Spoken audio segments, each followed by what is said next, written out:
All right guys, the Arnold press. This one can be from a seated position. Get a seat with a backrest if you have one. The weights are going to start facing you, or your palms are going to face you.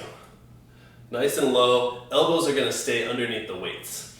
Now as you lift, you're going to immediately start by rotating outwards, initiate the lift, and then finish with your hands facing away.